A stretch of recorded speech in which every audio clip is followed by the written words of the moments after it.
And gold buyers, మీ కష్టాల్లో నమ్మకమైన మీ ఆత్మీయ నేస్తం. ట్రేడ్ డీల్ ఇప్పుడు ఆల్మోస్ట్ క్లోజింగ్కి వస్తుంది. యూఎస్ ట్రేడ్ రిప్రజెంటేటివ్ మన దేశానికి వస్తున్నారు, మాట్లాడుతున్నారు. ఫైనల్ ట్రేడ్ డీల్ జరగవచ్చు. యాజ్ యూజువల్ ప్రెసిడెంట్ ట్రంప్ కొంచెం బోస్ట్ చేస్తారు.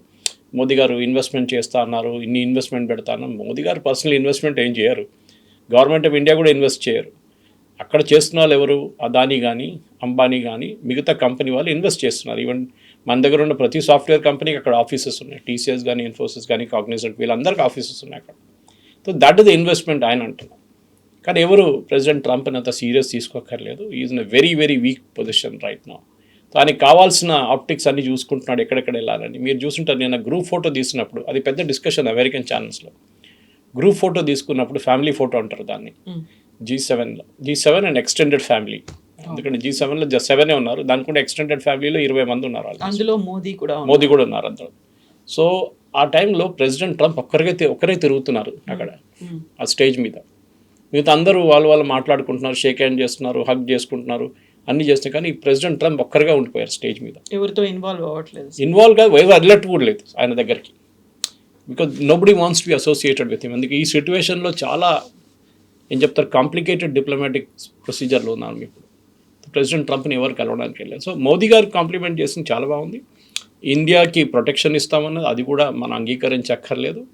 కానీ command is a big thing. మీరు చెప్పిన దానికి ఇండో పెసిఫిక్ కమాండ్గా మార్చారు. బహుశా ఇప్పుడు ఇరాన్లో ఉన్న central command admiral Cooper is leading it. వాళ్ళ వైపు నుంచి అడ్మిరల్ కూపర్ లీడ్ చేస్తున్న సెంట్రల్ కమాండ్ని పాసిబ్లీ వీళ్ళు ఎక్స్టెండ్ చేయవచ్చు ఇక్కడ దాకా, ఇండియన్ ఓషన్ మలక్కా స్ట్రైట్స్ దాకా. బికాజ్ నెక్స్ట్ చోక్ పాయింట్ వరల్డ్లో ఇస్ మలక్కా స్ట్రైట్స్ ఒకసారి బ్లాక్ చేస్తే చైనా మొత్తం పోతుంది. Complete China will be finished. అది చైనాకి చాలా భయం ఉంది. దానికోసం మన గ్రేట్ నికోబార్ ప్రాజెక్ట్ పెట్టంగానే, గ్రేట్ నికోబార్ నుంచి పక్కన 6 డిగ్రీ ఛానల్ పక్కన ఉంది మలక్కా స్ట్రైట్స్. మనం తీసుకెళ్ళి 3 షిప్పులు పెట్టేస్తే అక్కడ the entire thing will get blocked. అది భయం ఉంది. దీన్ని సింగపూర్ ప్రైమ్ మినిస్టర్ కూడా చెప్పారు ఆ రోజు స్పీచ్లో. రేపు మా వైపు కూడా ఇంకొక ఛానల్ ఉంది, అది కాకుండా మలక్కా స్ట్రైట్స్ ఇంకో ఛానల్, ఇది మేము కూడా బ్లాక్ చేస్తే ఏమవుతుందని చెప్పి. సో ఇండియన్ నేవీకి ఇప్పుడు చాలా పెద్ద రోల్ రాబోతుంది. దానికే great Nicobar project is a big issue. అది అఫ్కోర్స్ ఇట్స్ 30 సంవత్సరాల ప్రాజెక్ట్. అది 10 సంవత్సరాల్లో చేస్తారు. కానీ రాహుల్ గాంధీ అక్కడ వెళ్ళి పెద్ద గొడవ చేస్తున్నారు, ఎందుకంటే చైనా అబ్జెక్ట్ చేస్తున్నారు. చైనాకి మయన్మార్తోని రిలేషన్షిప్ డెవలప్ చేయడానికి ట్రై చేస్తే మయన్మార్ ప్రెసిడెంట్ మన ఇండియాకి వచ్చారు. అది సపరేట్ థింగ్. ఎందుకు వచ్చారు? ఎందుకంటే వాళ్ళకి నార్దర్న్ మయన్మార్లో ప్రాబ్లం ఉంది. సో నార్దర్న్ మయన్మార్లో రెబెల్స్ అంతా ఇస్లామిక్ రెబెల్స్, వీళ్ళేమో బుద్ధిస్ట్. సో వీళ్ళ నడిమిట్లా గొడవ కూడా ఉంది. సో ఇది ఏం చెప్తారు, ఒక గ్లోబల్ డిప్లొమాటిక్ దాంట్లో, గ్లోబల్ జియోపాలిటిక్స్లో చాలా మటుకు ఈ G7 మీటింగ్లో జరిగిన చర్చలు, మనకు డీటెయిల్ చర్చలు ఏం జరిగింది తెలియదు. కానీ యూజువల్ ట్రంప్ చాలా ఎక్కువ ఇరాన్ గురించే మాట్లాడారు. మోదీ గారు కూడా ఇండియన్ సీఫేరర్స్ చనిపోయారు 3, దాని గురించి మాట్లాడారు. అఫ్కోర్స్ దానికన్నా ముందు మార్కో రూబియో చెప్పారు, మీ వాళ్ళు ఎందుకు ఉన్నారు ఆ షిప్ల మీద. మనం యాక్చువల్లీ మన సీఫేరర్స్కి వార్నింగ్ ఇచ్చాం, మీరు ఇరాన్ వైపు వెళ్ళకండి అని చెప్తే కూడా మన వాళ్ళు వెళ్తున్నారు, సీఫేరర్స్ వెళ్తున్నారు. ఎందుకంటే ఉద్యోగం కోసం కాంట్రాక్ట్ ఉంటుందో ఏదైనా ఉండొచ్చు. ఇప్పుడు చూడండి, యూకేలో మన క్యాప్టెన్ ఒకరిని పట్టుకున్నారు, ఒక షిప్ది. It was a Russian ship. ఆ రష్యన్ షిప్ ఫ్లాగ్ మార్చి ఇంకో కంట్రీ తీసుకొచ్చారు, ఇంకో ఫ్లాగ్ మార్చి ఇంకొక, దాన్ని యూకే ఫోర్సెస్ దాన్ని బోర్డ్ చేసి దాంట్లో అందరినీ పట్టుకునేది. దాంట్లో క్యాప్టెన్ని అరెస్ట్ చేశారు. ఆయన్ని బ్రిటిష్ కోర్టులో నిన్న ప్రొడ్యూస్ చేశారు. Again it's a big diplomatic incident.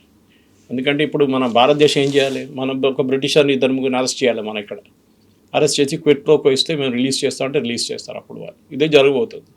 Of course డిప్లొమాటిక్లీ వాళ్ళు చెప్పరు బయట ఏం జరిగిందనేది. ఎంటైర్ జియోపాలిటిక్స్లో ఇప్పుడు ప్రెసిడెంట్ ట్రంప్కి ఈ యుద్ధం ఇస్ చాలా ఇంపార్టెంట్. యుద్ధం ఆపడం అనేది. నిన్న ఆయన సంతకం పెట్టారంట, నాకు అర్థం కాదు. దీనికన్నా ముందు కూడా సంతకం పెట్టారన్నారు, మళ్ళీ స్విట్జర్లాండ్ మళ్ళీ సంతకం పెడుతున్నారు అంటున్నారు. MOU సంతకం సపరేటా, ఎండింగ్ ద వార్ సంతకం సపరేటా అని అర్థం కావట్లేదు. ఈవెన్ అమెరికాలో కూడా ఇదే డిబేట్ నడుస్తుంది, వాట్ ఆర్ వి సైనింగ్ అని. సో ఇప్పుడున్న పరిస్థితుల్లో ప్రెసిడెంట్ ట్రంప్ చాలా వీక్ అయిపోయారు. అండ్ పాసిబ్లీ ఇండియన్ ఓషన్ కానీ వెస్ట్ ఏషియా నుంచి వాళ్ళ ఫోర్సెస్ని అందరినీ విత్డ్రా చేసుకున్నారు వాళ్ళు. ఇప్పుడు అక్కడ ఒక వేకెంట్ స్పేస్ ఉంది, దాన్ని ఎవరు కంట్రోల్ చేస్తారు అని అక్కడే ఆయనకు భయం ఉంది, చైనా వచ్చేస్తారా అని. ఎందుకంటే చైనీస్ షిప్స్ నిన్నటి నుంచే లోడింగ్ మొదలుపెట్టారు ఇరాన్లో. వాళ్ళ బందర్ అబ్బాస్ అని చెప్పి వాళ్ళ బిగ్గెస్ట్ ఫెసిలిటీ అని కార్గ్ ఐలాండ్, ఇక్కడి నుంచి వాళ్ళు నిన్నటి నుంచి ఆయిల్ లోడింగ్ మొదలుపెట్టారు. సో వాళ్ళు కంట్రోల్ చేస్తున్న ఒక భయం ప్రెసిడెంట్ ట్రంప్కి ఉంది. బహుశా మోదీ గారితో మాట్లాడి ఉంటారు, అదే ఉంటుంది నిన్నటి చర్చల గురించి. దట్ ఆ ఏషియన్ రీజన్ మీరు చూసుకోండి, ఇండియన్ ఓషన్ రీజన్ అంటే మలక్కా స్ట్రేట్స్ నుంచి అరేబియన్ సీ దాకా మీరు చూసుకోవాలి. అది మీ కమాండ్ అంటర్ వస్తుంది. మనకు కూడా 2 కమాండ్స్ ఉన్నాయి అక్కడ. ఒకటి లక్షద్వీప్ వైపు కొత్తగా సెటప్ చేసాం మనం, అటువైపు అండమాన్స్ వైపు మనకు ఆల్రెడీ కమాండ్ ఉంది. అక్కడ ట్రై సర్వీస్ కమాండ్ ఉంది. India's first tri service command is in Andamans. అంటే ఆర్మీ, ఎయిర్ ఫోర్స్, నేవీని ఇంటిగ్రేట్ చేసి ఒకటే కమాండ్ కింద తీసుకొస్తారు. అదర్వైజ్ ఏమైందంటే ఆర్మీకి సపరేట్ కమాండ్ హెడ్ ఉంటుంది, ఎయిర్ ఫోర్స్ సపరేట్ ఉంటుంది, నేవీ సపరేట్ ఉంటుంది. సో ఇప్పుడు థియేటరైజేషన్ ఆఫ్ కమాండ్ అంటున్నాం మనం ఇండియన్ ఆర్మీలో, ఇండియన్ నేవీలో, ఇండియన్ ఎయిర్ ఫోర్స్లో. అది ముగ్గురిని కలిపేసి ఒకటే స్పాట్ నుంచి ఆపరేట్ చేయాలి. అఫ్కోర్స్ మీరు ఇప్పుడు కార్గిల్ తీసుకుంటే లేకుంటే మిగతా చోట్ల అక్కడ నేవీకి ఎక్కువ రోల్ ఉండదు, it's air force and army. కానీ రేపు మనం గుజరాత్ వైపు వస్తే జామ్నగర్ మనకు చాలా ఇంపార్టెంట్ ఇప్పుడు. ఎందుకంటే పాకిస్తాన్ ఆల్రెడీ ఆపరేషన్ సింధూర్ అయినాక ఒక మాట చెప్పారు వాళ్ళు, నెక్స్ట్ అటాక్ మేము రిలయన్స్ ప్లాంట్ మీద దాడి చేస్తాం జామ్నగర్లో. ఎందుకంటే ఇట్స్ ఇండియాస్ బిగ్గెస్ట్ ప్లాంట్. అది కొడితే మనకి పెట్రోకెమికల్ అంటే మన పెట్రోల్ కానీ డీజిల్ కానీ గ్యాస్ చాలా పెద్ద ఇంపాక్ట్ ఉండబోతుంది. సో దాన్ని ప్రొటెక్ట్ చేయడానికి ఇంకొక సపరేట్ యూనిట్ పక్కన పెట్టారంటే దాని డీటెయిల్స్ మన దగ్గర లేదు. ఇండియన్ నేవీ యూనిట్ ఉందంటే అక్కడ ఒకటి. కానీ ఇది ఇప్పుడు జరగబోయేది. కానీ వచ్చే రోజులకి మనం డీల్ సైన్ చేసినాక యూఎస్ ఇప్పుడు ఇంత వీక్ ఉన్నప్పుడు మనం కూడా వాళ్ళ ఎదుటగా వాళ్ళు వెళ్ళి మనం కూడా ఎంత మంచి డీల్ చేసుకుంటే అంత బాగుంటుంది. కానీ US is expecting investment. President Trump అదొకటే ఉంది. 1 ట్రిలియన్ ఇస్తా అని ఖతర్ చెప్పినప్పుడు ఖతర్ ఆల్రెడీ అక్కడ ఉన్న ప్రతి యూనివర్సిటీలో ఇన్వెస్ట్ చేశారు. ఓకే, ఆల్మోస్ట్ 6 to 7 బిలియన్ ఒక్కొక్క యూనివర్సిటీలో పెడుతున్నారు వాళ్ళు. ఆలోచించారు ఎంత పెద్ద అమౌంట్ అనేది. ద ఖతరీ రాయల్ ఫ్యామిలీ అక్కడ ఇన్వాల్వ్డ్ ఉన్నారు ఈ ఇన్స్టిట్యూట్స్లో అంతా. అది కార్నెల్ ఉండొచ్చు, మీకు హార్వర్డ్ ఉండొచ్చు, అది యూపెన్ ఉండొచ్చు, ఏదైనా అక్కడున్న top most universities are all funded by Qatar. So మనం కూడా మన వైపు నుంచి ఏం చేయొచ్చని మనం చూడాల్సి వస్తుంది సార్. సో డొనాల్డ్ ట్రంప్ ఇంకొక మాట కూడా అన్నారు, అందులో మోదీని అప్రిషియేట్ చేశారు. నేవీ పరంగా మనం చేస్తున్నటువంటి ఎఫర్ట్స్ చూపిస్తున్నటువంటి అవన్నీ కూడా చాలా మంచి ఇంపాక్ట్ చూపిస్తున్నాయి, అది చాలా పాజిటివ్ సైన్ లాగా ఉంది అనేది. నేవీ పరంగా మనం ఏం చేస్తున్నామని ఆయన ప్రశంసిస్తున్నారు. అలా ఇండియన్ ఓషన్ రీజన్లో and Arabian Sea, okay, till Gulf of Oman, ఇది మన హూతీల ప్రాబ్లం ఉండే మన దగ్గర, మీకు గుర్తుంటుంది. సొమాలీ పైరేట్స్ ప్రాబ్లం కూడా ఉండే. వాళ్ళు సొమాలియా నుంచి యమన్ దగ్గర వచ్చి అక్కడి నుంచి షిప్పులు పట్టుకెళ్తుండే హైజాక్ చేసి. సో దాన్ని ఇండియన్ నేవీ చాలా మటుకు ఆపారు. మొన్న కూడా మీరు చూసుంటారు ఒక మైన్, అది ఎవరు కొట్టారో తెలియట్లేదు, mine or was it a missile. ఒక మిసైల్ ఒక షిప్ మీద, ఒక మర్చెంట్ షిప్ మీద కొట్టారు. దాంట్లో చాలామంది ఇండియన్స్ ఉన్నారు మర్చెంట్ షిప్ మీద. That again was in Gulf of Oman ఏరియాలో. అండ్ ఆ షిప్ మనది కాదు, మనది కాదు. అది బహుశా యుఎస్ కొట్టారో లేకుంటే ఇరాన్ కొట్టారో అర్థం కావట్లేదు, ఎవరు మాట్లాడలేదు దాని గురించి. ప్రెసిడెంట్ ట్రంప్ ఒక హింట్ ఇచ్చారు that it was Iran fired at a ship with Indian ship అని చెప్పారు. అది ఇండియన్ షిప్ కాదు, అది ఇండియన్స్ ఉన్నారు మన దాంట్లో. మీరు ఇంటర్నేషనల్ మ్యారిటైమ్ దాంట్లో చూస్తే ఒక 80 నుంచి 80% seafarers either Philippines, Indonesia or India నుంచి ఉంటారు. కొంతమంది బంగ్లాదేశ్ నుంచి కూడా ఉంటారు. సో న్యాచురల్లీ మన ఏ షిప్ మీద చూస్తే మన వాళ్ళు ఉంటారు, either as a captain or as a seafarers or senior officers, వాళ్ళు ఎవరైనా ఉంటారు దాంట్లో. ఇది బహుశా జరుగుతుంది. సో దానికి వాళ్ళు ఇండియన్ నేవీని పిలిపించారు. ఎక్స్పర్ట్, ఇది అంత ఈజీ కాదు. మిసైల్ షిప్ లోపల దూరుకుంది, it has gone into the body of the ship. అక్కడి నుంచి దాన్ని బయటికి తీయాలంటే ఇట్స్ చాలా తీస్తున్నప్పుడు ఎక్స్ప్లోడ్ అయింది అనుకోండి, షిప్ పోతుంది, అక్కడ చేసిన వాళ్ళు అందరూ చనిపోతారు. సో మన నేవీ వాళ్ళు దాన్ని బోర్డ్ చేసి చాలా క్లియర్గా దాన్ని డెఫ్యూజ్ చేసి మళ్ళీ తీసుకొచ్చి, I think it is brought to Cochin yesterday, తీసుకొచ్చి దాన్ని మళ్ళీ సపరేట్గా డిస్పోజ్ చేయాల్సి వస్తుంది. అది ఎవరు కొట్టారో దాంట్లో చాలా క్లియర్గా తెలిసిపోతుంది, దాంట్లో మార్కింగ్స్ ఉంటుంది. కానీ ఆ రోల్ ఇప్పుడు ఇండియన్ నేవీ ప్లే చేస్తున్నారు. సొమాలీ పైరేట్స్ని హ్యాండిల్ చేశారు. దాని తర్వాత ఈ ఇష్యూ జరిగినప్పుడు, హూతీలతో జరిగినప్పుడు కూడా, హూతీలకు కూడా వాళ్ళు ఫైర్ చేసిన షిప్ మీద ఫైర్ ఫైటింగ్ కూడా ఇండియన్స్ చేశారు. సో బహుశా ఈ కమాండ్, ఇండో కమాండ్ తీసిన కారణం కూడా అదే ఉండొచ్చు, that they want to hand over the entire south east Asia కంప్లీట్గా మలక్కా స్ట్రేట్స్ నుంచి గల్ఫ్ ఆఫ్ ఒమాన్ దాకా మీరు చూసుకోండి. ప్రాబ్లమ్ ఇస్ ఇరాన్ దగ్గర మాకు గొడవ ఉంది, మేము అక్కడికి రాము, మేము ఆ పక్కనకి డీగో గార్షియాలో వాళ్ళ దగ్గర పెద్ద ఒక బేస్ ఉంది విత్ బ్రిటన్. ఆ బేస్ మేము ఉంచుకుంటాం, but that is mostly for air force. వాళ్ళది B-52 బాంబర్స్, ఒకటి B-2 బాంబర్స్ అక్కడ పెట్టుకుంటారు వాళ్ళు. ఇప్పుడు అది అక్కర్లేదు. అట్లీస్ట్ ఇరాన్తో చర్చలు 60 రోజులకి దాకా దాని అప్పుడు అవసరం ఉండదు. కానీ ఐ థింక్ ఒక పెద్ద మార్పు వస్తుంది ఇండియన్ ఓషన్ రీజన్లో. మనం కూడా చెప్పాను చూడండి, మనకి 2 ఎయిర్క్రాఫ్ట్ క్యారియర్ ఉన్నాయి. గ్రేట్ నికోబార్ ఒకసారి స్టార్ట్ అయితే మనది 3 అన్సింకబుల్ అంటాం మనం, unsinkable aircraft carrier which is the great Nicobar project. అక్కడే మనకు ఒక పెద్ద ఐఎన్ఎస్ బాజ్ అని ఒకటి ఉంది, ఇండియన్ నేవీ షిప్, వాళ్ళ air force runway, navy runway ఉంది, కానీ అది 500 మీటర్లే ఉన్నాయి, అది ఎక్స్పాండ్ చేయలేము అక్కడ. దాని తర్వాత sea is there, environmental clearance కావాలి. సో దానికోసం గ్రేట్ నికోబార్ స్టార్ట్ చేస్తున్నాం. రాహుల్ గాంధీ అడిగారు మనం వెళ్ళినప్పుడు, అరే బాజ్ ఉంది కదా, బాజ్ ఎక్స్పాండ్ చేస్తే అయిపోతుంది కదా. నో, బాజ్ ఇస్ నాట్ ఎక్స్పాండ్. మనకు కావాల్సింది 1500 టు అట్లీస్ట్ 3000 మీటర్స్ రన్వే కావాలి. అది బాస్లో మనం చేయలేము. So we have to do it at the great Nicobar project. అది లాస్ట్ ఐలాండ్ మన దగ్గర. అక్కడి నుంచి మనకు ఫుకెట్ పక్కన, అక్కడి నుంచి ఇండోనేషియా పక్కన, అందరు దగ్గర దగ్గర ఉంటుంది అక్కడ. సో మనకు చాలా క్రూషియల్ వాటర్వే అది. సో ఆ వాటర్వే మనం చూసుకొని చైనా, ప్రతి చైనీస్ షిప్ అక్కడి నుంచి వెళ్తే మనం వాచ్ చేయొచ్చు దాన్ని. సో జియో పొలిటికల్ స్టేటస్లో అది it is going to be the next Hormuz, straight of Hormuz, Malacca Strides. Hormuz కన్నా చాలా important, because Hormuz only oil deal చేస్తారు. ఇది ప్రతి కంటైనర్ షిప్ అన్నీ అక్కడి నుంచి వెళ్తుంది మలకా స్ట్రైట్స్. అండ్ దట్ ఇప్పుడు సూయజ్ కెనాల్ ఎట్లా ఉందో, బాఫస్ టర్కీ హ్యాండిల్ చేస్తున్న ఎట్లా ఉంది, ఇదన్నీ సేమ్. పనామా కెనాల్ ఎట్లా, అండ్ ఈవెన్ మలకా స్ట్రైట్స్ కూడా అంతే ఇంపార్టెంట్ ఉంటుంది. సో ట్రంప్ మాట్లాడిన దాంట్లో బాడీ లాంగ్వేజ్ డిఫరెంట్గా ఉంది, బట్ ఆయన మాట్లాడుతున్నటువంటి వర్డ్స్ బట్టి చూస్తే అప్రిషియేషన్ అనేది ఉంది, లేకుంటే ప్రైజ్ చేస్తున్నారు అనుకున్నప్పుడు ఈ ఒక డిఫరెన్స్ అనేది అక్కడ చాలా క్లియర్గా విజిబుల్గా కనిపిస్తుంది. At the same time Pakistan కనుక ఒకవేళ అటాక్ చేసింది అనుకోండి, లేకుంటే ఇంకేదైనా కంట్రీ అటాక్ చేసింది అనుకోండి, మేము భారతదేశాన్ని ప్రొటెక్ట్ చేస్తాము అనుకుంటే పాకిస్తాన్కి హెల్ప్ చేస్తోంది అమెరికా కదా. అలాంటప్పుడు డ్యూయల్ స్టాండర్డ్ అనేది ఎక్కడ కనిపిస్తోంది? అదే కాన్ఫ్లిక్ట్ ఆఫ్ ఇంట్రెస్ట్ వస్తుంది అక్కడ. ఫస్ట్ ఆఫ్ ఆల్ పాకిస్తాన్ మన మీద అటాక్ చేస్తే మనం చూసుకోవచ్చు, మన కెపాసిటీ ఉంది. మనం ఏదో ఒక ఆఫ్రికన్ కంట్రీ బనానా రిపబ్లిక్ కాదు, మనకు ఆ కెపాసిటీ ఉంది. వచ్చి మమ్మల్ని కాపాడుకోండి ప్లీజ్ అని చెప్పి మనం ఎప్పుడు అడగాం మనం. ఇది బహుశా సౌదీ అరేబియా అడగవచ్చు, ఈవెన్ యూఏఈ అడగవచ్చు, ఖత్తర్, వీళ్ళంతా వాళ్ళ దగ్గర రెగ్యులర్ ఆర్మీస్ లేరు, వాళ్ళు ఎప్పుడు యుద్ధంలో పార్టిసిపేట్ చేయలేదు.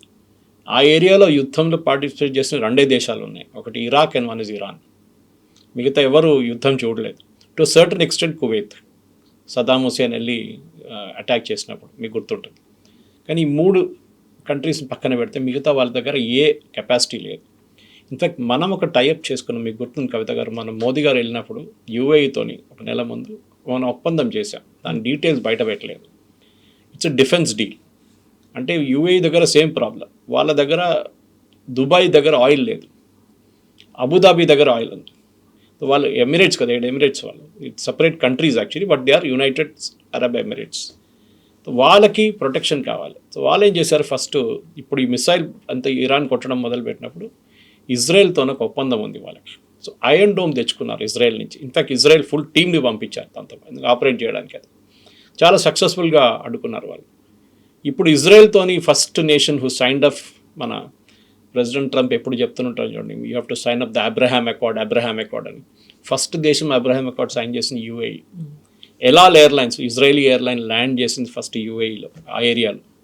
So Israel, India, UAE, okay. And మనం ఆల్రెడీ ఐయుసి దాంట్లో ఉన్న ప్రాజెక్ట్లో ఉన్నాం మనం. ఇంకోటి అమెరికా ఒకటే మిగిలింది దాంట్లో, they are also there. So మనకు చాలా మటుకు ఒక క్రూషియల్ లింక్ ఉంది అక్కడ. సో ఈ డిఫెన్స్ ప్యాక్ట్లో మన కొన్ని షిప్స్ తీసుకెళ్ళి మనం will be parking it in either Fujairah or in Dubai or even in UAE. Depth మీద ఉంటుంది అది ఎంత అంటే. సో మనం యూఏఈకి ఒక ఏం చెప్తా ప్రొటెక్షన్ ఇవ్వబోతున్నాం, that we will take care of your fighting capacities, మేము చూసుకుంటాం మిమ్మల్ని. ఆల్రెడీ ఇజ్రాయెల్ అక్కడ ఉన్నారు కదా, మీదేమో ఇంకా రేపు మీ మీద దాడి జరిగితే వీ విల్ బి దేర్. బహుశా దానికన్నా కొంచెం ఎక్స్టెన్షన్ యూఏఈ వాళ్ళు టెక్నాలజీ చూస్తున్నారు, డిఫెన్స్ టెక్నాలజీ. అది మిసైల్ ఉండొచ్చు, బ్రహ్మోస్ లాంటి మ్యానుఫ్యాక్చరింగ్ ప్రాజెక్ట్ ఉండొచ్చు, లేకుంటే నార్మల్ డిఫెన్స్ మన దగ్గర ఉన్న డ్రోన్ టెక్నాలజీ ఉండొచ్చు. ఇదంతా మనం యూఏఈలో ఎప్పుడు పెట్టబోతున్నాం. అది కూడా పెద్ద ఇది ఉంటుంది, మేబీ జబెల్ అలీ లేకుంటే ఇంకెక్కడ పెడతారు, ఫ్రీ ట్రేడ్ జోన్లో పెట్టచ్చు ఇది. ఇండో యూఏఈ, ఇజ్రాయెల్, యుఎస్, ఐయుయు, ఈ కాంబినేషన్ అక్కడ ఉండబోతుంది. This is going to be very crucial. ఎందుకంటే ఇంకా ఈ ఇరాన్ యుద్ధం నుంచి చాలా లెసన్స్ నేర్చుకోవాల్సింది కవిత. సపరేట్ సబ్జెక్ట్ అది, ఇంకో రోజు మనం దాని మీద మాట్లాడవచ్చు. సపరేట్ సబ్జెక్ట్, ఎందుకంటే చాలా ఎక్స్టెన్సివ్గా లాస్ట్ 3 నెలలు జరిగిన 116 రోజులు, ఇవాళకి 110 రోజులు అని కూడా చెప్పొచ్చు. కొన్ని depends on when it started, కానీ ఒక 111 డేస్ అని తీసుకోవచ్చు. ఈ 111 డేస్ జరిగిన యుద్ధం చాలా లెసన్స్ నేర్పించారు దేశానికి. The most powerful nation in the world America, Iran ఏం చేయలేకపోయారు. కరెక్ట్. ఇరాన్ని మీరు ధ్వంసం చేశారు, వాళ్ళ నేవీని కొట్టారు, బట్ దే డింట్ సరెండర్. నేను ఇవాళ ట్వీట్ కూడా చేశాను పొద్దున. First third day February 28, March 2 or March 3కి ప్రెసిడెంట్ ట్రంప్ ఒక స్టేట్మెంట్ ఇచ్చారు, ఒక వీడియో స్టేట్మెంట్. అది ఇవాళ అమెరికన్ ఛానల్స్లో ప్లే అవుతుంది. Iran is crying uncle we want to surrender అని చెప్పి. ఇవాళ అమెరికన్ ఛానల్స్ అడిగారు, ఎవరు సరెండర్ చేశారు అంకుల్, మీరు చేశారా, ఇరాన్ చేశారా? ఇరాన్కి ఇప్పుడు వచ్చిన దాంట్లో మెయిన్ అడ్వాంటేజ్ ఏంటంటే, ఒకటి వాళ్ళు ఓడిపోలేదు, దాట్ దే స్టేడ్ అలైవ్, అది చాలా పెద్దది. నెక్స్ట్ వాళ్ళ చుట్టుపక్కల అన్ని దేశాలు ఇప్పుడు వాళ్ళని భయపడతారు. రేపు మళ్ళీ స్ట్రైట్ ఆఫ్ హార్మస్ వాళ్ళు కావాలంటే బంద్ చేయొచ్చు, మిసైల్ కావాలంటే రేపు పొద్దున్న లేసి మళ్ళీ ఇంకోటి సౌదీ అరేబియా వైపు, కువైత్ వైపు, బహ్రెయిన్ వైపు కొట్టచ్చు. దాన్ని వాళ్ళు చేస్తారు. ప్లస్ వాళ్ళకి $300 బిలియన్ ఈ అన్ని దేశాలు, ఈ 6-7 దేశాలు ఉన్నాయి చూడండి, అందరు కలిసి హఫ్తా డబ్బులు ఇస్తున్నారు, ప్రొటెక్షన్ మనీ. మన దగ్గర గుండాలు చేస్తారు చూడండి, అది. ఇది మెయిన్. ట్రంప్ని వాళ్ళు పొద్దున కూడా అదే అడిగారు, who is paying this $300 billion? ఆయన అంటున్నాడు, నాకు తెలియదు, నాకు సంబంధం లేదు, ఎవరో ఇస్తున్నారు, పెట్టుబడి పెట్టడం ఎవరో ఈజిప్ట్లో పెట్టచ్చు కదా. Will I stop somebody from investing in Egypt? Egypt is not a nation which has Hezbollah, Houthi and Hamas. వాళ్ళ దగ్గర అది లేదు, వీళ్ళ దగ్గర ఉంది. ఈ వచ్చే $300 బిలియన్లో ఫస్ట్ వాళ్ళకి $50 బిలియన్ వీళ్ళకి ఇచ్చేస్తారు, హూతీలు, హమాస్ అండ్ హెజ్బుల్లాకి. సో ఆ డబ్బులు వాళ్ళు వాడుకుంటారు. ఇన్ఫ్యాక్ట్ ఈ అగ్రిమెంట్లో ఇప్పుడు ఇంకా రాలేదు బయటికి, 1.5 పేజ్ అగ్రిమెంట్ అంటున్నారు, 14 పాయింట్లు అంటున్నారు, ఆల్మోస్ట్ లీక్ అయిపోయింది అంటున్నారు. కొన్ని చాలా మటుకు వైస్ ప్రెసిడెంట్ వ్యాన్స్ కన్ఫర్మ్ చేశారు. ఆయన ఏమంటున్నారంటే, $300 బిలియన్ వీళ్ళన్నీ అంగీకరిస్తే మేము we will allow Saudi Arabia, Qatar and all to invest. దీంట్లో లీడ్ తీసుకుంటున్న Qatar. Actually Qatar regime and Iranian రెజీమ్కి ఒక ప్రాక్సిమిటీ ఉంది. అది కారణం ఏంటంటే, ఖత్తర్లో హమాస్ హెడ్ క్వార్టర్స్ ఖత్తర్లో ఉంది. హెడ్ క్వార్టర్స్ అని చెప్తే వాళ్ళ లీడర్లు అందరూ అక్కడే ఉన్నారు. ఇస్మాయిల్ హనీ అక్కడి నుంచి బయటకు వచ్చి ఇరాన్కి వెళ్ళినప్పుడు కొట్టేశారు. అప్పుడు ఇజ్రాయెల్ ఖత్తర్లో ఉన్నప్పుడు దాకా వీళ్ళు కొట్టలేకపోతున్నారు. అప్పుడు కూడా ఇజ్రాయెల్ దాడి చేశారు, మీకు గుర్తుంది, జూలైలో ఒకసారి కొట్టారు ఖత్తర్ మీద కూడా. ఖత్తర్లో ముస్లిం బ్రదర్హుడ్ ఉన్నారు, ఖత్తర్లో ఐసిస్ వాళ్ళు ఉన్నారు, ఖత్తర్లో అల్ఖైదా వాళ్ళు ఉన్నారు, లీడర్స్, వీళ్ళందరూ ఖత్తర్లో ఉన్నారు. సో ఖత్తర్ దగ్గర ఒకసారి అడిగారు, మీరు ఈ టెర్రరిస్ట్ గ్రూప్స్ని అందరూ అక్కడ పెట్టుకున్నారు, వాళ్ళు పెద్ద పెద్ద బంగ్లాలు ఇచ్చారు, వాళ్ళు లంబాగ్ని నడిపించుకుంటూ వాళ్ళు ఫుల్ ఎంజాయ్ చేస్తున్నారు, మీరు వీళ్ళని ఇక్కడ ఎందుకు ఉంచుకున్నారు లీడర్లు అంటే, వాళ్ళు చెప్పారు, ఇక్కడ ఉంచుకుంటే మాకు కంట్రోల్ ఉంటుంది వాళ్ళ మీద, వాళ్ళు అక్కడికి వెళ్ళిపోతే వాళ్ళు ఏం చేస్తారో మనకు తెలియదు, year we have absolute control అంటున్నారు. సో ఖత్తర్ది ఒక కాన్ఫ్లిక్ట్ ఉంది అక్కడ. ఖత్తర్ మీద ఎప్పుడు యూఎస్కి డౌట్ ఉంటుంది, కానీ ఖత్తర్ దగ్గర ఉన్న డబ్బులు యూఎస్ చాలా మటుకు తీసుకున్నారు. దీనికన్నా ముందు కూడా ప్రెసిడెంట్ ట్రంప్ కొడుకు కంపెనీలో and his son in law's కంపెనీలో కూడా ఖత్తర్ ఆల్మోస్ట్ $2 ట్రిలియన్ ఇన్వెస్ట్ చేశారంటున్నారు. మనకు యాక్చువల్ ఫిగర్స్ తెలియదు, because it's private listed company, వాళ్ళు బయట చెప్పట్లేదు. సో వీళ్ళ దాంట్లో ఒక అమెరికన్ కంపెనీస్కి సెల్ఫిష్ ఇంట్రెస్ట్ ఒకటి ఉంది, ఖత్తర్, సౌదీ అరేబియా అప్పుడు కూడా కొంచెం కన్జర్వేటివ్గా ఉంటుంది. మన కువైత్, బహ్రెయిన్ అంతా ఇన్వెస్ట్ చేయలేరు వాళ్ళు. కానీ lesson is very important, that Indian ocean reason అనేది చాలా క్రూషియల్గా ఉండబోతుంది. ఇంకా వచ్చే ఒక 10 సంవత్సరాలు, 15 సంవత్సరాల లోపల మనం స్కేల్ బిల్డప్ చేయాల్సింది అక్కడ, that we should completely dominate Indian ocean reason. ఇక్కడ ఫ్రైడే మరి కొన్ని గంటల్లో అవుతుంది, ఫ్రైడే కల్లా డీల్ అనేది అయిపోతుంది, ఒక అగ్రిమెంట్ అనేది ఉంది, దానికి సంబంధించినటువంటి అన్ని ఏర్పాట్లు పూర్తయిపోయాయి. Friday is going to be a big day, అన్ని ఆయిల్ అంతా ఫ్లో అవుతుంది, గెట్ రెడీ అన్నట్టుగా ఇవన్నీ ఒక ట్వీట్ కూడా చేశారు. ఇవన్నీ what is going to happen? Friday కల్లా ఏం జరుగుతుంది? ఫ్రైడే చేయబోతున్నది 1.5 పేజెస్ A4 సైజ్ పేజ్లో ఒక ఒప్పందం వేశారు, 14 పాయింట్స్లో. దాంట్లో first point is Strait of Hormuz will open immediately, it's already open. US will withdraw its naval ships అక్కడి నుంచి, దట్ ఈస్ ఆల్సో హ్యాపెనింగ్. కానీ వాళ్ళు కొన్ని రోజులు అక్కడే ఉంటారు, ఒమాన్ దగ్గర ఉంటారు, చూద్దాం ఏం జరుగుతుందని చెప్పి. మొత్తం విత్డ్రా చేయరు, ఎందుకంటే మళ్ళీ తీసుకురావాలంటే పెద్ద ప్రాబ్లం అది. వాళ్ళు ఇప్పుడు డిగో గార్షియా వైపు వెళ్ళిపోతారు, అక్కడ ఉంటారు వాళ్ళు షిప్స్ అన్ని. కొన్ని షిప్స్ యూఎస్కి వెళ్ళిపోతాయి, కొన్ని సింగపూర్ వైపు ఉండి అక్కడికి వెళ్ళిపోతుంది కొన్ని షిప్స్. మూడో పాయింట్ యురేనియంని ఇప్పుడు డిస్కస్ చేయట్లేదు, తర్వాత చూద్దామని చెప్తున్నారు. దాట్ ఈస్ చాలా పెద్ద ఇష్యూ అవుతుంది యూఎస్లో ఇప్పుడు. ఎందుకంటే మీరు యుద్ధానికి ఎందుకు వెళ్ళారని ట్రంప్ దగ్గర అడుగుతున్నారు. మీరు ఫస్ట్ చెప్పారు రెజీమ్ చేంజ్, దీంట్లో రెజీమ్ చేంజ్ గురించి ఏం లేదు. ఇన్ఫ్యాక్ట్ నిన్న ప్రెసిడెంట్ ట్రంప్ ఒక స్టేట్మెంట్ చేశారు విచ్ ఇస్ హ్యూజ్లీ డ్యామేజింగ్, ఆయనకి పొలిటికలీ డ్యామేజింగ్. అది ఇవాళ రిపబ్లికన్ పార్టీ వాళ్ళు అండ్ డెమోక్రాట్ పార్టీ వాళ్ళు ఇద్దరు కలిసి వాళ్ళ ప్రెసిడెంట్ ట్రంప్ మీద కంప్లీట్గా వాళ్ళు అటాక్ చేశారు. అదేంటంటే ఇరానియన్ రెజీమ్ చాలా smart people, they very smart people and they very good people అన్నారు. ఏది 3 నెలల ముందు వీళ్ళని టెర్రరిస్ట్, ఓకే, అక్కడున్న ప్రజల్ని చంపేస్తున్నారు వీళ్ళని చెప్పిన మనిషి ఇప్పుడు ఇరానియన్ రెజ్యూమ్ని ప్రేస్ చేస్తున్నారు. American commentators, political commentators and politicians ఏమడుగుతున్నారు, మీరే కదా వీళ్ళ దగ్గర రోడ్డు మీద రమ్మన్నారు, ప్రొటెస్ట్ చేయమన్నారు, ఎంతోమంది చనిపోయారు, ఇప్పుడు కూడా వాళ్ళు చంపుతున్నారు, అక్కడ మహిళలు హిజాబ్ వేసుకుంటూ రోడ్డు మీదకి వచ్చేస్తే వాళ్ళని చంపేస్తున్నారు, ఇట్లాంటి రెజ్యూమ్ని మీరు సపోర్ట్ చేస్తున్నారా అని చెప్పి ప్రెసిడెంట్ ట్రంప్ని అడుగుతున్నారు. ఆయన ఇప్పుడు దాకా దాని గురించి జవాబు ఇవ్వలేదు. ఇప్పుడు దాకా ఒక ప్రొటెక్టెడ్ ఎన్వైరన్మెంట్లో ఉన్నారు, ఎక్కడ, ఫ్రాన్స్లో. కానీ ఇప్పుడు ఆయన బయటకు వచ్చినప్పుడు ఇప్పుడు యూఎస్కి రాగానే దీన్ని ఆన్సర్ ఇవ్వాల్సింది. రెండో క్వశ్చన్ ఏంటంటే, ఈ 14 పాయింట్లలో ఎక్కడ హెజ్బుల్లా, హూతీ అండ్ హమాస్ గురించి మాట్లాడలేదు, ఒక్క రెఫరెన్స్ కూడా లేదు. అది one of the prime conditions ఉండే ఇజ్రాయెల్కి. ఇజ్రాయెల్ నిన్న కూడా దాడి చేశారు లెబనాన్ మీద. వాళ్ళు అంటున్నారు మీరిద్దరు ఒప్పందం చేసుకున్నారు, మాకు సంబంధం లేదు, మమ్మల్ని విలువలేదు, మీరు మమ్మల్ని అడిగారా, అడగలేదు, మాకు సంబంధం లేదు. ఇజ్రాయేలీ లాబీ కూడా, అక్కడున్న ఇజ్రాయెల్ లాబీ యూఎస్లో కూడా వాళ్ళు ఇదే అంటున్నారు, మీరు ఇజ్రాయెల్ని ఎందుకు దీని నుంచి పక్కన పెట్టారు, మీరు హెజ్బుల్లా గురించి, హూతీల గురించి ఎందుకు మాట్లాడలేదు, that Iran should not support అని ఒక సెంటెన్స్ అని మీరు పెట్టచ్చు కదా, దాంట్లో ఎందుకు పెట్టట్లేదు. అఫ్కోర్స్ మనం చూడలేదు ఇప్పుడు దాకా ఫైనల్ డాక్యుమెంట్, కానీ CNN కానీ చాలా మటుకు అక్కడ channels, even vice president Vance కూడా కొన్ని పాయింట్స్ చెప్పారు దాని నుంచి. ఆయనే $300 బిలియన్ కన్ఫర్మ్ కూడా చేశారు ఆయన. అది కాకుండా ఫ్రోజన్ అసెట్స్ రిలీజ్ చేస్తారు. అంటే ఇరాన్ అప్పుడు 1979లో, I think 79, Shah of Iran overthrow చేసినప్పుడు ఆ టైంలో ఇరాన్ వాళ్ళ ఎంబసీ మీద దాడి చేశారు. తెహరాన్లో ఉన్న ఎంబసీ మీద దాడి చేసి వాళ్ళ ఎంబసీలో చాలామంది ఎంప్లాయీస్ని హాస్టేజ్గా ఉంచుకున్నారు ఇరాన్, యుఎస్ ఎంబసీ మీద. అది మీకు గుర్తుంటుంది, జిమ్మీ కార్టర్ టైంలో జరిగింది. అది 1 year పట్టింది, వాళ్ళు 1 సంవత్సరం పట్టింది వాళ్ళని రిలీజ్ చేయడానికి. ఆ 1 yearలో వీళ్ళేం చేశారు అమెరికా అంటే, ప్రతి ఇరానియన్ అసెట్ని ఫ్రీజ్ చేశారు. అంటే మీరు బ్యాంక్లో పెట్టిన డబ్బులు ఉండొచ్చు, మీరు బిల్డింగ్ కొనొచ్చు ఉండొచ్చు, మీరు కార్లు కొన్నారో ఏదైనా కానివ్వండి, మొత్తం కంప్లీట్ ఫ్రీజ్ చేశారు అన్ని బ్యాంక్స్లో. దాని తర్వాత యురేనియం ఇష్యూ తర్వాత వచ్చినప్పుడు ఆఫ్టర్ 20 years దే సేమ్ మళ్ళీ వాళ్ళు శాంక్షన్స్ పెట్టి, రష్యా మీద ఎట్లా పెడుతున్నారు అట్లనే బ్యాంకింగ్ సిస్టమ్స్ని తీసేశారు, స్విఫ్ట్లో లేరు వాళ్ళు ఇప్పుడు. So they are not in the banking system. ఇదంతా ఇప్పుడు they have to come back. ఇరాన్కి యాక్సెస్ ఇచ్చేస్తున్నారు. ఇరాన్ ఒక నెల ఆయిల్ అమ్మితే వాళ్ళకి they can earn from $1 to $2 billion per month. అంటే ఒక సంవత్సరంలో వాళ్ళు ఎంత, you can imagine how much they will make and huge amount of money. And this is అంటే మినిమం క్వాంటిటీ. చైనాకి అమ్ముతున్నది $40, $50 అమ్ముతున్నారు వాళ్ళు, విచ్ ఇస్ ఇప్పుడు మార్కెట్ తగ్గింది అనుకోండి, 76 ఉంది ఇప్పుడు.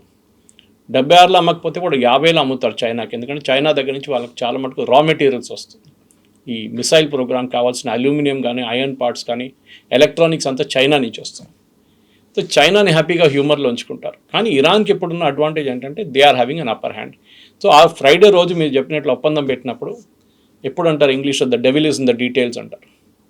ఆ ఫైన్ ప్రింట్ చూస్తేనే మనకు అర్థమవుతుంది. కానీ ప్రెసిడెంట్ ఒబామా చేసిన ఒప్పందం బెటర్ ఉందా, ఈ ఒప్పందం బెటర్ ఉందా అని కంపారిజన్ ఆల్రెడీ స్టార్ట్ అయింది.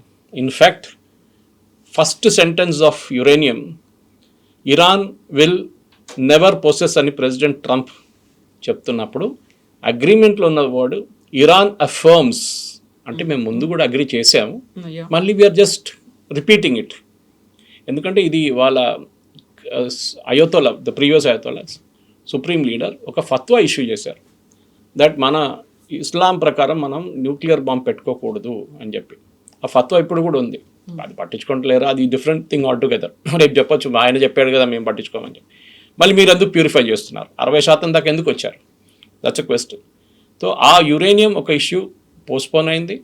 ఇది మెయిన్గా ఇరాన్కి దీంట్లో 14 పాయింట్లు, ఆల్మోస్ట్ 13 పాయింట్లు వాళ్ళ అడ్వాంటేజ్లో ఉంది. ఇప్పుడు దాని మీదే ప్రెసిడెంట్ ట్రంప్ మీద ఎక్స్ట్రీమ్ ప్రెషర్ ఉంది. ఇది అగ్రిమెంట్ మార్చుతారో, లేకుంటే అగ్రిమెంట్లో ఉన్న 60 రోజులు ఈ agreement cannot be negotiated, impossible. నేను చెప్పాను చూడండి, జేసీపీ అగ్రిమెంట్ ప్రెసిడెంట్ ఒబామా టైంలో 2 సంవత్సరాలు తీసుకున్నారు వాళ్ళు. సెనేటర్ జాన్ కెరీ కానీ వీళ్ళందరూ కూర్చొని నెగోషియేట్ చేసే టెక్నికల్ ఎక్స్పర్ట్స్ 2 సంవత్సరాలు పట్టింది. మెయిన్గా మీ ఇంటర్నేషనల్ అటామిక్ ఎనర్జీ ఎక్స్పర్ట్స్ మీ దగ్గరకు వస్తారు ఇన్స్పెక్ట్ చేయడానికి, ఎనీ టైమ్ ఎనీవేర్ ఎక్స్పెక్ట్ ఉంటుంది. మన దగ్గర ఫార్మా కంపెనీస్లో హైదరాబాద్లో FDA ఇన్స్పెక్షన్స్ ఉంటుంది, సడన్గా వస్తారు వాళ్ళు చెక్ చేయడం. ఇది కూడా అంతే, they will come any time, they will come and inspect. ఆ ఫ్రీడమ్ అప్పుడు ఉండే ప్రెసిడెంట్ ఒబామా దాంట్లో, ఇప్పుడు ఇస్తారా, డౌట్ఫుల్. అది ఇరాన్కి ఇప్పుడు ఒక అడ్వాంటేజ్ వచ్చింది, మేము strength, we are in a position of strength now. ఇప్పుడు మేము దాని నుంచి నెగోషియేట్ ఇన్ఫాక్ట్ అరాచి ఇప్పుడున్న foreign minister was a negotiating member then. So ఆయనకి ఎక్స్పీరియన్స్ ఉంది దీంట్లో. సో ఆయన పంపిస్తారు వీళ్ళు ఇప్పుడు ఇరాన్ నెగోషియేట్ చేయడానికి. And US is in a very weak wicket because వీళ్ళు స్టీవ్ విట్కాఫ్ అండ్ జారెడ్ కుష్నర్కి అసలు నెగోషియేషన్, టెక్నికల్ నెగోషియేషన్ తెలియదు వాళ్ళు రియల్ ఎస్టేట్ వాళ్ళు బిజినెస్ మెన్, వాళ్ళకి నెగోషియేషన్స్ సంబంధం లేదు. వాళ్ళకి యుఎస్ పంపించాల్సింది చాలా మట్టుకు టెక్నికల్ టీమ్ని పంపించాలి ఇప్పుడు. ఎందుకంటే మిసైల్ గురించి మాట్లాడలేదు, హూతీల గురించి మాట్లాడలేదు, హెబస్బుల్లా లేదు, హమాస్ లేదు. ఇప్పుడున్నది యురేనియం ఒక్కటే. ఆ యురేనియం ఇష్యూ టిపికల్ ఇంగ్లీష్ లాంగ్వేజ్లో అంటారు kick down the street, kick down the street అంటే కొట్టి అక్కడ చూసుకుందాం, తర్వాత 6 నెలలు కదా అప్పుడు చూసుకుందాం. ఆ 2 నెలల నుంచి మళ్ళీ 2 నెలలు పొడిగిస్తారు, మళ్ళీ 2 నెలలు తీసుకెళ్తారు. మినిమం ఒక 1 year 1.5 year దాకా ఇది నడుస్తూనే ఉంటుంది. కానీ లాస్ట్లో ప్రెసిడెంట్ ట్రంప్ నిన్న ఒక స్టేట్మెంట్ ఇచ్చారు. ఆయన you was literally cornered press కాన్ఫరెన్స్లో. ఆయన ఏం చెప్పలేకపోయారు. లాస్ట్ అడిగారు, వీళ్ళు ఇరాన్ ఇదంతా అంగీకరించిపోతే మీరేం చేస్తారు? This is only MOU, legally enforceable. వాళ్ళు రేపు అంటారు MOU, maybe or not, it's in memorandum of understanding కాదు, మెమరాండం ఆఫ్ మిస్అండర్స్టాండింగ్ అంటారు వాళ్ళు. మీరేం చేస్తారు? Then we will bomb the hell out of them. Exactly, మొత్తం అంతా నాశనం చేసేస్తాం ఇంకా. అదే ఆయన ఎప్పుడు చెప్తుంటాడు, పొద్దున్న లేచి చెప్తాడు, మళ్ళీ సాయంత్రం కాదంటారు. స్టాక్ మార్కెట్ ఎప్పుడు ఓపెన్ అవుతుంది దాని ముందు మళ్ళీ ఒక స్టేట్మెంట్ ఇస్తారు, స్టాక్ మార్కెట్ క్లోజ్ అయిన తర్వాత ఇంకో స్టేట్మెంట్ ఇస్తారు.